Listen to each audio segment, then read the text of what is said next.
Hey guys, what's up, and welcome back to a new video. As you guys know from my last video that I went ahead and started a book review series where I will be reviewing books that I read. Also stated in the last video, I ordered a bunch of books off of Amazon. I actually have some more books coming today, and I will be filming a book haul later today. But I wanted to go ahead and pump out another review on another book that I really enjoyed. I love this book. I'm rereading it right now with the audio book that I bought, and I'm just like, I'm gagged. But like I said, this is the second video in my book review series. If you check out my last video, I went ahead and reviewed All That's Left in the World. That was the first video, but that book was already like 100. Like that book got a perfect score. So check that out if you want to see my review on that, because by the time this goes up, that video should be up already, hopefully. But let's go ahead and get into the criteria for the review. I will be judging or reviewing this book on 4 categories: story/plot, characters/character development, writing, and then length/pacing. I will be doing a grading scale of 1 through 5 for each of those categories, and then at the end of the video, we'll go ahead and tally up everything, and we'll see. I mean, the tally doesn't really matter. I mean, it really does come down to how it got on each category, but I just wanted to feel more like a judge, so I was like, let's go ahead and just add all the numbers up at the end. And then also at the end, I will go ahead and also review this book on 2 things: would I recommend this book, and if it has reread value. Meaning, if is it a book that you can read over and over again. Like I said, All That's Left in the World got a perfect score on everything. This book is a close second to me. I ordered it off of Amazon as well, in the first batch of books that I got. And like I said, I enjoyed it. I've read this book. I probably ordered this book last week, almost 2 weeks ago, and I'm on my 6th read. So you can already guess that it's a good book to read and to reread. So we're gonna go ahead. I'll let you gag on that, but I'll go ahead and introduce the book. Excuse this sticker on here. I don't know why that's on there, but yes, the book is called Kamikaze Boys. It's by J. Bell, and this is a good ass book. I'll go ahead and read the back for you, just so you can go ahead and get an idea of what the book is about, and then I'll go ahead and give my my take on it. They say Connor, the one with the crazy eyes and creepy scar, tried to kill his old man. Lately, he's been seen hanging out with David, the gay kid who always eats lunch alone. They make an odd pair, the loser and the psychopath. Even stranger is how bad things happen to the people who mess with them. Not that Connor and David are looking for trouble. Even when taking on the world, they seem more interested in each other than fighting. I think that is a good description of this book. That's essentially what it is. Kamikaze Boys essentially tells the story of Connor and David, 2 outcasts at their school, and how they essentially, become friends, and how that relationship just, blossoms into a whole romance. This book does have not a lot of context, but it does have little things that are important to the story that I'll go ahead and talk about in our first category for this book, which is story/plot. The book essentially starts out with David and his bully, Chuck. Chuck just bullies David, because he's gay, the whole school. This is a typical, gay story, where no one likes the gay kid or whatever. So that's essentially where the book kind of starts at. And it kind of starts with them being after school and David basically trying to escape school and trying to go home without getting beat up by Chuck, essentially. Connor enters in because Connor essentially sees David getting picked on by Chuck, and he intervenes, and this leads him to asking or telling David, like, hey, I don't want that Chuck messing with you anymore, so I don't mind being your bodyguard I don't mind being your bodyguard. I'll be your bodyguard. I'll protect you or whatever. And that's kind of how their relationship ends up, kind of starting. Besides Connor and David, Connor has a whole family. David has his dad. His parents are divorced, so he really essentially only has his dad and his best friend Gordon. But for the most part, the story does essentially take place between these two characters. But all the other characters in the story are very important as well because they do have their part in the story. You know, like Connor's mom has a part in the story. Connor's dad has a part in the story. Tommy, Connor's little brother, has a big part in the story because Tommy essentially was the factor in Connor and David even really talking, like how they started talking. I believe Tommy is, ooh, book almost fell. I believe Tommy is 10, I believe. He's in grade school.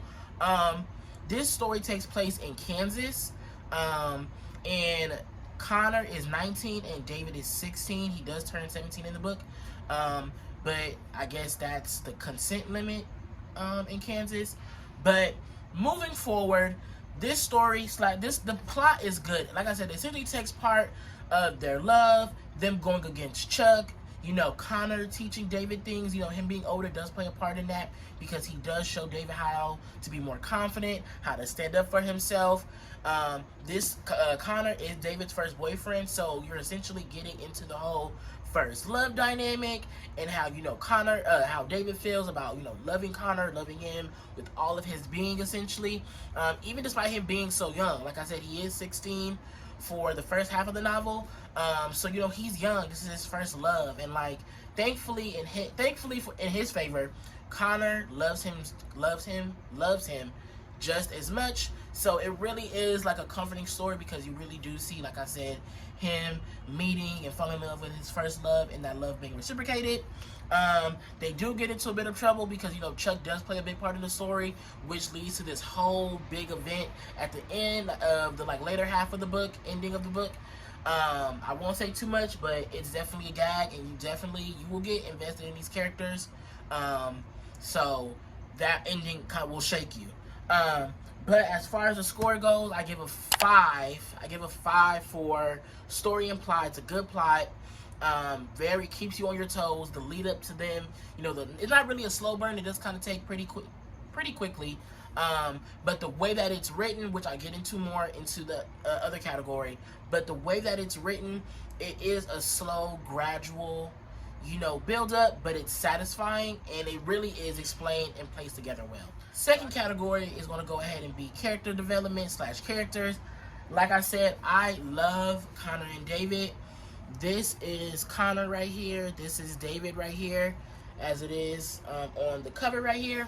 I love them. I love how they're characterized. I love how they treat each other. I love how they are individually. Connor has a whole, you know, separate life that's different from David's. You know, David essentially lives with his dad. His mom got remarried. And essentially it's just the both of them. His dad is very on him about school, so that kind of creates a whole dynamic between them because it seems like his dad only can just focus on school. Connor has a whole family. He has a mom, he has a dad, he has an older sister and a younger brother. But he has his own issues with his family. His dad was involved in a car accident when he was younger, and throughout most of the novel, he's addicted to like painkillers and opiates. So that's a big part of, you know, Connor's home dynamic. They live in a trailer park, in comparison or in difference to David's condo that him and his dad lives in. David's window of his condo plays a big part in this story because that's essentially how Connor and him spend time together, or how, you know, Connor gets into his house. Most of the story is through his window. So little things like that really play into, you know, their character, because you have scenes in the story where it's like, you know, David will leave his window open, or like he'll light a candle by the window. You know, it plays into the whole character thing. But I'll leave that for the writing. But as far as characters go, I give the characters a 5. They're developed well. You really see their story, you know, or their love really go. I know I'm rambling. I am a bit of a rambler, but I'll go ahead and try to just sum up everything. This is a perfect love story because it really takes you on a journey from when they first met. The build-up is great. The events where they, you know, confess their love for each other, or little moments in their in the relationship that really are defining moments. They are like just written so well. Like, oh my goodness, I can't get over it. But I go ahead, I'll give that a 5. Like, this book might end up being a perfect score like the other one. I'm gonna be honest. We're gonna just go ahead and get into the tea, but more than likely, 100%, this is gonna be a perfect score. Next category is writing. The writing on this book, J Bell, I'm going to review another book of his, or 2 more books of his in the next videos for this series. But he wrote the fuck out of this book.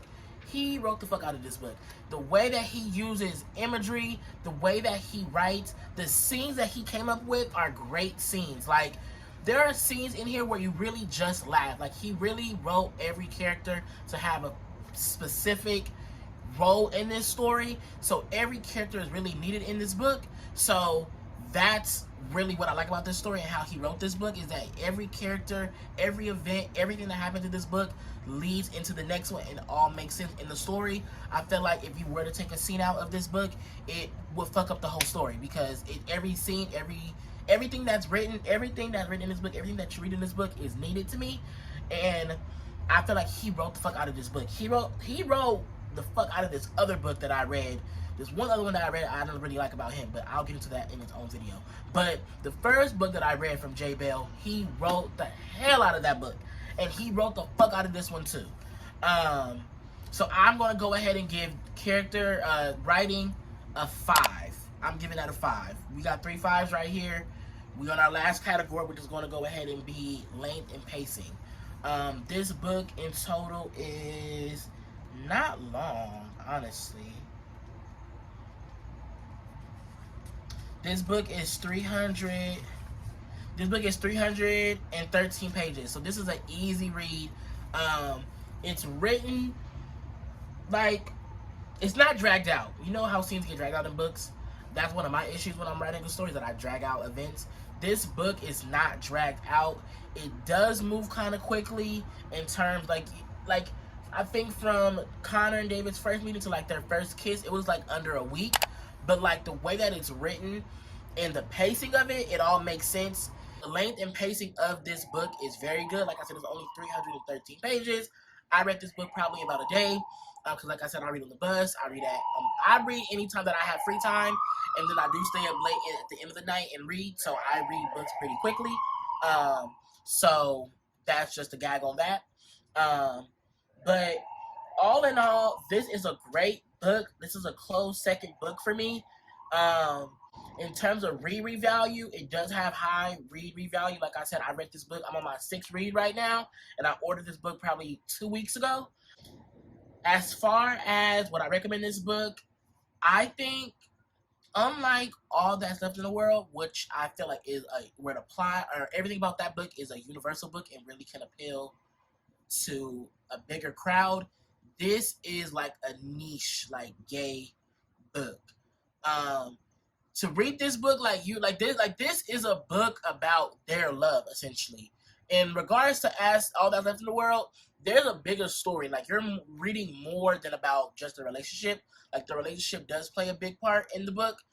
But in comparison from Andrew and Jameson's story, in comparison to Connor and David's story, their story plays a big part in what happens in this book. So I feel like this does appeal to a certain demographic. Like, you have to like reading books about gay characters to read this book, in comparison to the other one where like I feel like you could be straight or anything and read that book and really still enjoy it. This is a book where like you have to like books that you have to be comfortable with gayness, like, to read this book. I recommend you read this book. I feel like it's a good book, and I feel like everything that I discussed in this video plays a part in me telling you to read this book, because I feel like it's a great read.